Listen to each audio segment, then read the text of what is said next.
Hoofstuk 13. Eerste parlement in Suid-Afrika, amptstaf en amptswag.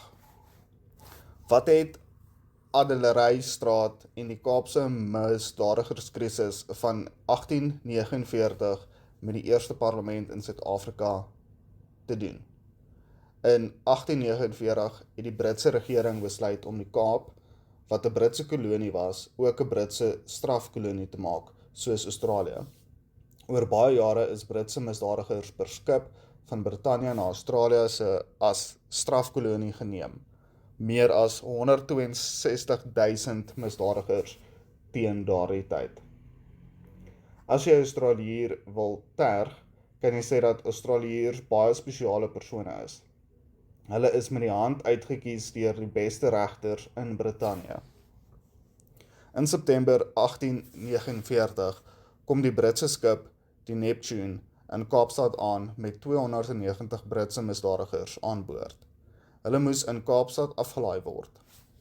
Dit het 'n woedende reaksie van die Kaapenaars uitgelok, omdat hulle geen sê in hierdie besluit of enige ander besluite van die Britse regering oor die Kaap gehad het nie. Hulle het vergaderings gehou en 'n petisie vir die Britse regering opgestel waarin hulle weier om die misdadigers te ontvang. Daar is ook wagte by die hawe opgestel wat dag en nag moes kyk dat geen misdadiger van die skip afgelaai word nie. In die parlement in Londen het 'n jong Britse parlementslid kwaai vir die Kaapenaars geveg. Hy het baie druk op die Britse regering gesit om 'n besluit te verander. Na 5 maande het die Britse regering onder die druk geswoeg en opdrag gegee dat die skip met sy misdadigers na Australië moes vertrek. In Kaapstad is groot fees gevier. Vuurwerke is afgevuur en heildronke gedrink op die jong Britse parlementslid wat hulle gehelp het. Sy naam was Charles Adderley. 2 besluite volg uit hierdie krisis. Eerstens eis die Kaapenaars dadelik 'n eie parlement. 'n Parlement waar hulle in die toekoms self besluite kan neem om 'n soortgelyke krisis waar die Britse regering vir hulle besluit te kan voorkom. Die tweede besluit was om Kaapstad se hoofstraat, wat Herengracht genoem was, sy naam na Adderley te vernoem. Dit is tot vandag die naam.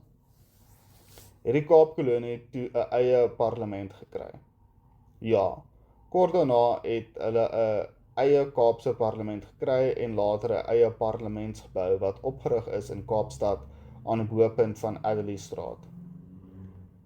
By die bou van die Kaapse parlement is die Britse parlement en sy tradisies nageboots.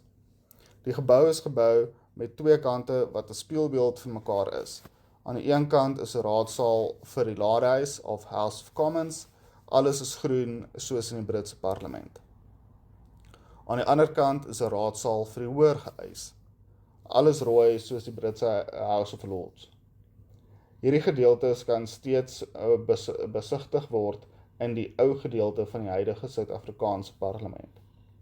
Met uniewording in 1910, toe die 2 boererepublieke en 2 Britse kolonies bymekaar gekom het, is besluit om hierdie ou Kaapse parlement se gebou vir die nuwe Unie-parlement te gebruik.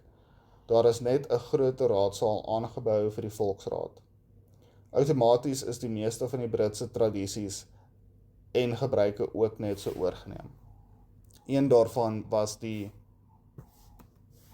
afstamp wat 'n nabootsing van die Britse afstamp was, as ook die pos van amptswag. Pogings om die woord speaker met voorsitter te vervang of van die amptstaf ontslae te raak, omdat die boererepublieke nie so iets geken het nie geslaag nie. Die Transvaalers het wel daarin geslaag dat die Laerhuis die Volksraad genoem is, na die ou boererepublieke se parlement. Wat is die amptstaf en waar kom dit vandaan? Elke dag in die parlement met 'n seremoniële optog van die speaker se kantoor na die raadsaal. Die amptswag of Sergeant at Arms loop voor die speaker met die amptstaf oor sy skouer. As hulle die raadsaal binnekom, kondig die amptswag die speaker aan met Madam Speaker of meneer die speaker. Almal staan op en die speaker open die sitting. Die amptswag plaas dan die amptstaf voor die speaker se tafel om aan te dui dat die raad nou in sitting is. Hierdie tradisie kom uit die middeleeue waar daar 'n lyfwag was wat die koning tydens 'n geveg moes beskerm. As wapen het die lyfwag 'n ysterstaf, amper soos 'n knopkierie, in tipe ysterbal met skerp punte aan die een kant by hom gedra. Omdat die ysterstaf altyd naby die koning was, het dit later 'n simbool van die koning geword. Dit is met die verloop van die jare vergoud en met al meer koninklike simbole versier. Vandag is dit 'n simbool van die speaker se gesag wat hy van die koning kry. Solank die amptstaf voor die speaker se stoel staan, is die raad in sitting. Toe die sleutel van die brandkas waarin die amptstaf gehou word een keer weg was, kon die parlement nie sit tot die amptstaf gekry is nie. Daar is ook voorbeelde waar 'n lid met die amptstaf probeer weghardloop het om so die raad se sitting te beëindig. Hoe lyk die Suid-Afrikaanse amptstaf? Die eerste amptstaf was grootliks 'n kopie van die Britse amptstaf, versier met allerlei krone en koninklike simbole. Met republiekwording in 1961 is 'n nuwe amptstaf gemaak met Suid-Afrikaanse simbole soos die protea en die kasteel daarop. Dit was die enigste amptstaf in die wêreld wat heeltemal van goud gemaak was, 'n geskenk van die Iraanse myne. Dit word hopelik iewers in 'n kluis in die parlement geberge. Die ANC het na 1994 weer 'n nuwe amptstaf laat maak. Aan die bokant van die nuwe amptstaf is 'n drom van 18 karaat goud met 'n springbokvel wat oor die drom gespan is. Die drom is 'n simbool van die tradisionele manier waarmee mense in Afrika bymekaar geroep word vir 'n vergadering. Bo op die drom se springbokvel lê 'n oop goue boek. Gaste wat ek deur die parlement neem, is altyd baie beïndruk dat die Bybel so prominent deel van die amptstaf is. Hulle is ongelukkig verkeerd. Die oop boek is nie die Bybel nie, maar die grondwet. God drie-enig is nie in die grondwet nie, en die Bybel is nie baie prominent in die huidige parlement nie.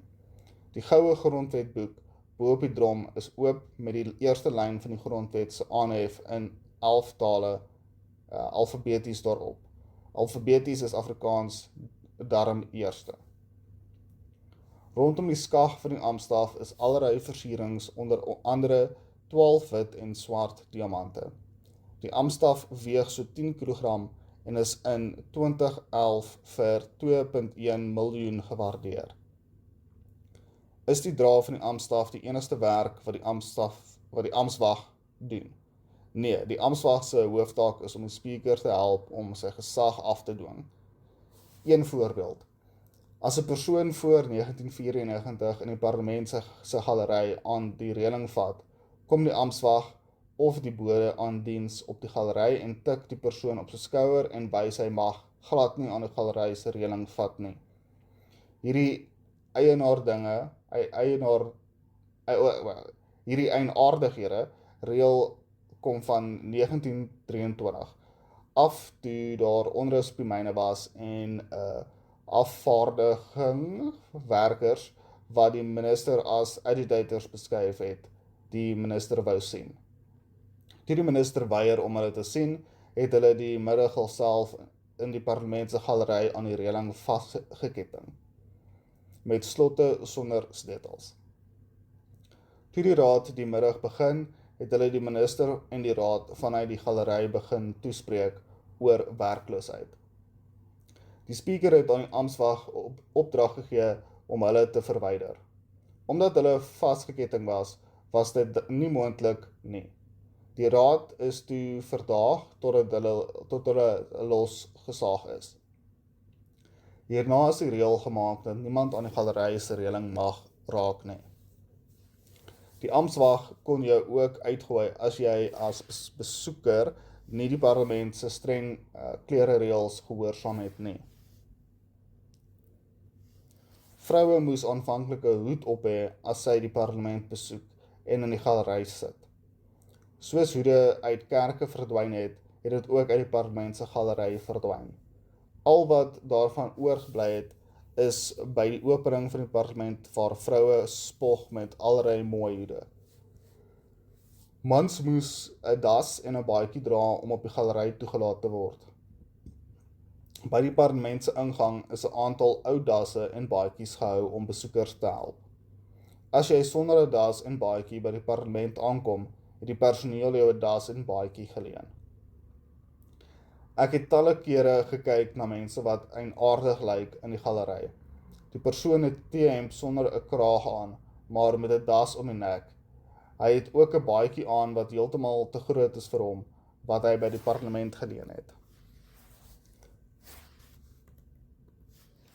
Speaker Fren Ginwala, eerste speaker na 1994, het die meeste van hierdie reëls geskraap ten einde die parlement meer toeganklik vir almal te maak. Jy kan nou met gemaklike klere die debat uit die galery volg en aan die reëling vat. Watter metode is die speaker om 'n ongehoorsame lid te beheer? Die speaker mag jou mikrofoon afskakel as jy aanhou praat en nie luister nie. Reël 80. As jy iets onparlementêrs sê, sal die speaker jou opdrag gee om dit terug te trek. Weier jy, sal die speaker jou gelas om die raadsaal te verlaat. Dan kom die amptswag na jou sitplek toe en vra dat jy hom sal vergesel. Hy stap dan saam met jou na die kantoor om jou goed te kry en jy het net 10 minute om die terrein te verlaat. As jy die oggend met die bus ingekom het, dan bel jy jou vrou om jou by die hek buite te kom haal. Geld die reëls ook vir die EFF? Ja, sekerlik. Jy kan sê die amptswag is tegnies die speaker se uitsmyter of bouncer. As 'n lid weier om die raadsaal te verlaat, kan die amptswag die lid met geweld verwyder. As hulp is daar die parlementêre beskermingsdienste, die sogenaamde withemde. In 1957 het Ceylon was daar 'n lid wat geweier het om die raadsaal te verlaat. Hy het aan sy stoel vasgeklou. Die amptswag het toe die stoel losgeskroef en met behulp van die polisie om met die stoel en al uit die raadsaal verwyder. Die EFF het met hulle eerste aankoms in die parlement gesê hulle bring die revolusie na die parlement. Hulle gaan nie reëls gehoorsaam nie en breek daarom met opset gereeld die reëls. My kantoor was op die 5de verdieping en die EFF se kantore op die 4de.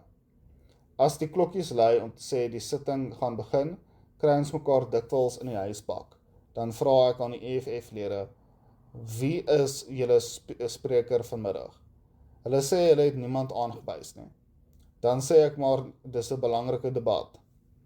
Hulle antwoord, ja, dis belangrik. Die kameras en media en die president is hier. Juis daarom gaan ons vanmiddag uitgegooi word. Alles klaar so beplan. Met aanhoudende ordepunte maak hulle dit dan onmoontlik vir die speaker wat uiteindelik opdrag gee dat hulle die saal moet verlaat. As hulle dan weier om die saal te verlaat, gee die speaker opdrag aan die amptswag om hulle te verwyder. Dan kom die amptswag en die withemde of beskermingsdienste die raadsaal binne en ek hoor hoe hulle aan die EFF lede sê, moenie dit moeilik maak nie, kom saam met ons. Die antwoord van die jong EFF agterbankers, nee, ons het geweld nodig vir die TV-kameras. Dan gaan dit rof soos hulle die geweld begin terwyl hulle uitgegooi word. As jy later teruggaan na jou kantoor en jy beweeg by die EFF kantore verby, staan hulle voor die televisie en kyk of die televisiedekking goed was. Hulle dink dat dit goed is vir die EFF en dat hulle so kiesers werf. In my ervaring is dit baie sleg vir Suid-Afrika, veral in die buiteland. Ek moes meer as een keer in die buiteland die vraag beantwoord of Suid-Afrika op die pad is om nog 'n mislukte Afrika-staat te word. Dit blyk dan dat die betrokke persone televisiedekking van hierdie EFF eskapares gesien het. Na jare se huiwering en magteloosheid van die speaker se kantoor teenoor hierdie tipe EFF optrede, word die EFF-lede die afgelope tyd vir die eerste keer met salarisaftrekkings gestraf vir sulke oortredings. Dit mag help. Hoofstuk 14. Parlementêre privilegie en onparlementêre taal. Wat is parlementêre privilege? Parlementêre privilege beskerm sekere unieke regte wat die parlement en parlementslede het. Britse parlementslede het oor eeue geveg om hierdie regte van die koning te kry. Regte wat die parlementslede nodig gehad het om hul werk te kan doen. 'n Hof kan byvoorbeeld iemand dagvaar om te kom getuig, maar die parlement kon niemand dagvaar as hulle sy getuienis of inligting nodig gehad het nie. Uiteindelik het die parlement die reg gekry om ook iemand te kan dagvaar om byvoorbeeld oor korrupsie voor die parlement te kom getuig. As die parlement jou dagvaar, mag jy vandag nie weier nie. Die belangrikste aspek van parlementêre privilege is die reg op vryheid van spraak. In die middeleeue en tot onlangs nog was dit nie outomaties dat jy enigiets van die koning kon sê sonder om in die moeilikheid te kom nie. Baie persone se koppe is in Brittanje afgekap omdat die koning nie gehou het van wat hulle oor hom sê nie. In Afrika word met die leiers se onverdraagsaamheid gespot met die volgende uithaling. In Uganda, we guarantee freedom of speech. In Uganda,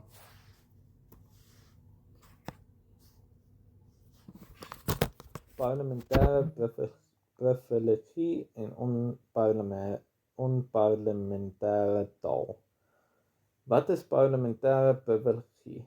Parlementêre privilegie beskerm sekere unieke regte wat die parlement en parlementslede het.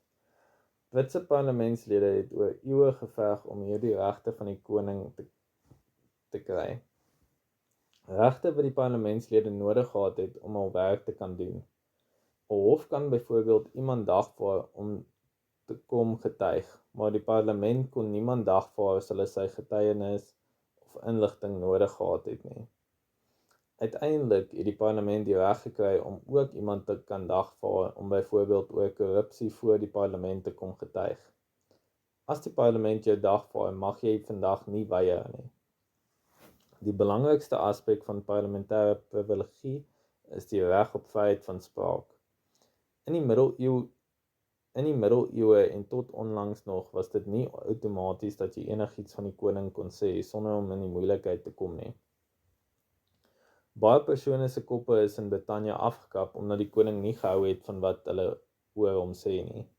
In Afrika word met die leiers se onverdraagsaamheid gespot met die volgende aanhaling. In Uganda, we guarantee freedom of speech. In Uganda, we do not guarantee freedom of speech. In 'n ligter trant, hier in Suid-Afrika was baie parlementslede bang vir voormalige president P.W. Botha wat bekend was vir sy kort nee. In daardie tyd het ek die grappie vertel van die Amerikaner en Suid-Afrikaner wat met mekaar stry oor watter land die meeste vryheid van spraak het. Die Amerikaner het gesê, jy kan nou in die Amerikaanse president George Bush se kantoor instap en aan hom sê, George Bush is 'n vark en jy sal niks oorkom nie. Die Suid-Afrikaner antwoord toe, presies dieselfde in Suid-Afrika. Jy kan nou in president P.W. Botha se kantoor instap en sê, George Bush is 'n vark en jy sal niks oorkom nie. Vandag het 'n parlementslid absolute vryheid van spraak in die parlement. Dit is deel van hierdie parlementêre privilegie. Jy kan nie vir laster gedagvaar word vir wat jy in die parlement sê nie. Die rede is dat 'n parlementslid nie bang moet wees om korrupsie of geldmors in 'n debat of in 'n komitee van die parlement uit te wys nie. Daar is wel 'n voorwaarde. Jy moet dit binne die parlement sê en binne die parlement se reëls. As jy iets onverantwoordelik buite die parlement sê en die persoon neem jou hof toe vir laster, is jy nie beskerm nie. Is daar voorbeelde van hoe parlementêre privilegie gebruik is om korrupsie te ontbloot en op te los? Ja, baie. Een voorbeeld, Na inligting wat hy ontvang het eenvoudige navorsing sê Willie Spies se parlementslid en vletjieblaser dat 11 miljoen rand se belastinggeld in die geheim na 'n privaatsmaatskappy oorbetaal is. Vandaar is die geld onwettig aan die ANC oorbetaal vir hul verkiesingsuitgawes. Telkens, as ons in die parlement oor die saak wil praat, stop die spreker ons of reël dit buite orde. Die media kan nie nou die inligting gebruik nie, want dit is net beweringe. As hulle dit herhaal, kan hulle vir laster gedagvaar word. Die parlement se daaglikse agenda begin met 'n geleentheid om kennis te gee van moontlike mosies wat jy wil bespreek. Ons besluit toe om die mosiegeleentheid in die Afrikaanse taal te gebruik om die feite bekend te maak. Die middag met die sitting rammel ons hoofsweep Corneille Mulder soveel feite as moontlik in Afrikaans af van hierdie korrupsie as ons mosie. Omdat die meeste toesprake in Engels is, het die speaker nie haar oorfone op nie. Sy verstaan ook nie Afrikaans nie. Teen die tyd dat sy haar oorfone opgehad het en na die tolk kon luister, was al die feite reeds genoem en kon sy dit nie meer keer nie. Die volgende dag het die media al die feite herhaal sonder dat hulle die risiko loop om vir laster vervolg te word, omdat ons onder parlementêre privilegie die beweringe gemaak het. 'n Ondersoek het later ons feite as die groot Oilgate skandaal bevestig. Kan hierdie reg op vryheid van spraak nie weggeneem word nie. Die parlementslid se reg op vryheid van spraak in die parlement word so belangrik geag dat daar 'n spesiale artikel in die grondwet is wat dit waarborg. Artikel 58 sê 'n lid se vryheid van spraak in die parlement is gewaarborg en dat hy nie in 'n hof aangekla kan word vir dit wat hy in die parlement sê nie, behalwe as hy die parlement se eie reëls oortree. Dit beteken die parlement moet sy eie reëls maak oor wat onparlementêr is om te verseker dat die vryheid van spraak so gebruik word dat dit nie die waardigheid van die parlement of van 'n ander lid aantas nie. Hoe word bepaal wat is onparlementêr en wat nie? As jy oordeel dat jy deur 'n ander spreker beledig word, dan beroep jy jou op die spreker. As 'n woord of taalgebruik een keer deur 'n spreker as onparlementêr bevind is, dan bly dit staan as onparlementêr vir die toekoms, ook onder alle toekomstige speakers. Elke nuwe speaker kry 'n lys van woorde wat deur vorige speakers as onparlementêr verklaar is, en wat hy moet sorg dat dit steeds nie in die parlement gebruik mag word nie. 'n Paar voorbeelde van daardie lys is: jy mag nie sê daardie agbare lid is 'n lafaard of 'n verraaier nie. Jy sal dit moet terugtrek. As jy dit moet terugtrek, probeer sommige lede verby die speaker kom deur dit op 'n ander manier te sê. 'n Lid moes terugtrek dat 'n ander agbare lid 'n regte kruiper is. 'n Kruiper wat geen eie standpunte het nie en altyd net ja sê vir sy leier. Hy verander dit toe deur te sê: "Speaker, daardie agbare lid is net soos daardie speelgoedhondjies wat jy in 'n motor se agterste venster kry, wat die hele tyd net sy koppie op en afknik en ja vir alles sê." Jy mag ook nie sê 'n lid is 'n leienaar nie. Iemand het dit toe soos volg verander: "Ek hoor daardie lid skeer die laaste tyd geblinddoek. Na al sy politieke leuns kan hy homself nie in 'n spieël in die oë kyk as hy skeer nie." Mag 'n lid dierebeelde in die parlement gebruik? Ja, binne perke. Beelde en vergelykings werk altyd goed in 'n toespraak. In die Bybel noem Christus die Fariseërs addergeslag en Salomo stuur die leihaard na die mure. Langehoven het gesê, die helfte van die parlementslede is esels. Toe moes hy dit terugtrek. Daarop het hy gesê, die helfte van die raad is nie esels nie, en het daarmee weggekom. In die parlement was daar 'n lid wat al 'n hele paar keer van party verander het. Voorheen kon jy maklik oorloop na 'n ander party. Daardie agbare lid is 'n regte vleermuis, het 'n spreker oor hierdie lid gesê. Die lid het heftig beswaar gemaak en hom op die spreker beroep. Die spreker moes toe aan die spreker verduidelik waarom hy hom 'n vleermuis noem. Spreker, omdat hy al so baie van party verander het, kan die kiesers hom nie meer vertrou nie, het die spreker verduidelik. Dit is net soos 'n vleimuis. Die voëls vertrou nie 'n vleimuis nie, want hy lyk soos 'n muis, en die muise vertrou nie 'n vleimuis nie, want hy kan vlieg soos 'n voël. Die raad het gelag, en as ek reg onthou, het die spreker daarmee weggekom.